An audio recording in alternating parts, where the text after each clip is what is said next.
নমস্কার বন্ধুরা, আমার পাকঘর চ্যানেলে আপনাদের সবাইকে স্বাগত। আজ আমি আপনাদের ডিম কষার একটি রেসিপি তৈরি করে দেখাবো। এটি আপনারা হয়তো সবাই ঘরে তৈরি করে থাকেন, কিন্তু আমি কিভাবে সহজ এবং কম উপকরণ দিয়ে তৈরি করব তা আজ আমি আপনাদের সাথে শেয়ার করব। এটি যেমন খুব কম উপকরণ দিয়ে তৈরি করা যায়, তেমনি খুব সহজও আর খেতেও খুব সুস্বাদু হয়। প্রথমেই কড়াইতে তেল দিয়ে দিলাম। আমি এখানে রান্নাটা সরষের তেলেই করব, আপনারা চাইলে যে কোনো সাদা তেলে করতে পারেন। আমি 4টে ডিম আগে থেকেই সিদ্ধ করে রেখেছিলাম। এখন আমি একটা কাঁটা চামচ দিয়ে ডিমগুলোকে একটু হোল করে নেব, যাতে নুন হলুদ ভালোভাবে ডিমের ভেতরে ঢুকে যায়।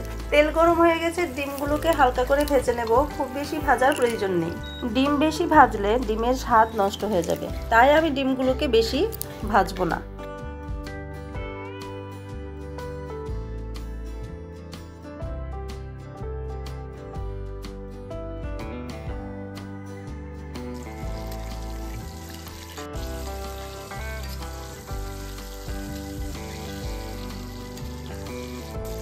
দেখুন ডিমগুলো হালকা ফ্রাই হয়ে গেছে, এখন আমি একটা বাটিতে তুলে নিচ্ছি।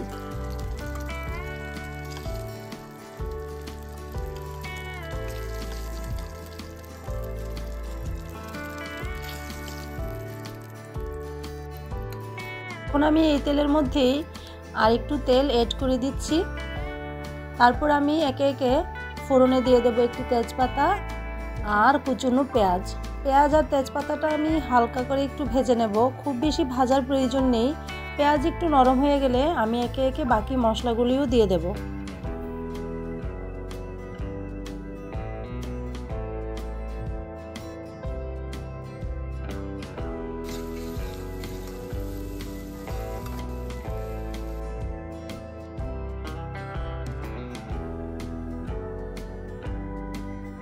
পেঁয়াজ হালকা ভাজা হয়ে গেছে, এই পর্যায়ে আমি এখন দিয়ে দেব বাটা মশলা। মশলা আমি হাতেই বেটে নিয়েছি, আপনারা চাইলে মিক্সিতেও বেটে নিতে পারেন। আমি নিয়েছি 4-5টা কাঁচা লঙ্কা, 2 কোয়া রসুন আর হাফ ইঞ্চি আদা।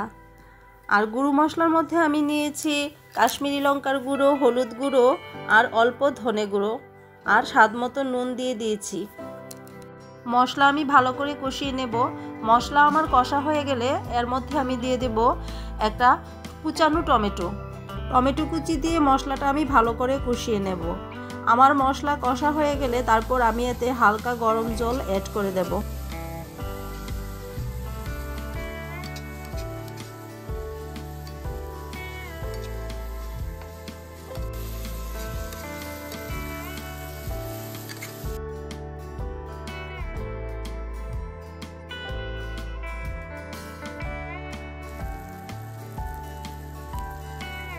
আমি এখানে 4টি ডিম নিয়েছি, তাই আমি এখানে 2 কাপ জল দিয়ে দিলাম। আপনারা আপনাদের প্রয়োজন মতো জল দিয়ে দেবেন। জলটা দেওয়ার পর আমার মনে হলো আর একটু জল লাগবে, তাই আমি আরও হাফ কাপ জল দিয়ে দিলাম। এখন আমি ঢাকা দিয়ে দেব। 2-3 মিনিট পর ঝোলটা ফুটে উঠলে আমি ঢাকা তুলে ডিমগুলো দিয়ে দেব।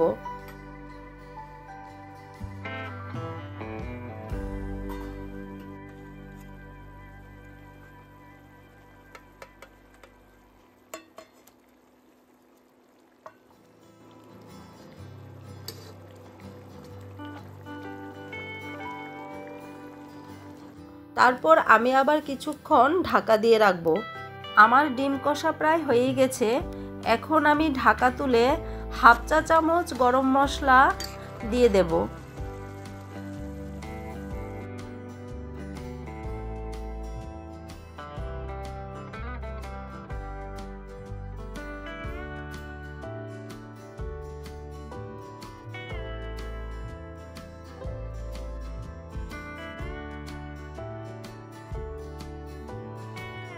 পর আমি নামানোর আগে উপর থেকে একটু ধনেপাতা কুচি ছড়িয়ে দেব।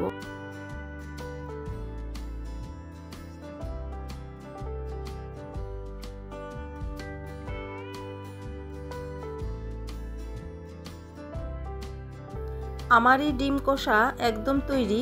এখন একটি পাত্রে তুলে নেব। আমার এই রেসিপি যদি আপনাদের ভালো লেগে থাকে তাহলে কমেন্টে জানাবেন আর একটি লাইক, শেয়ার এবং সাবস্ক্রাইব করে দেবেন। ধন্যবাদ। সুস্থ থাকবেন, ভালো থাকবেন।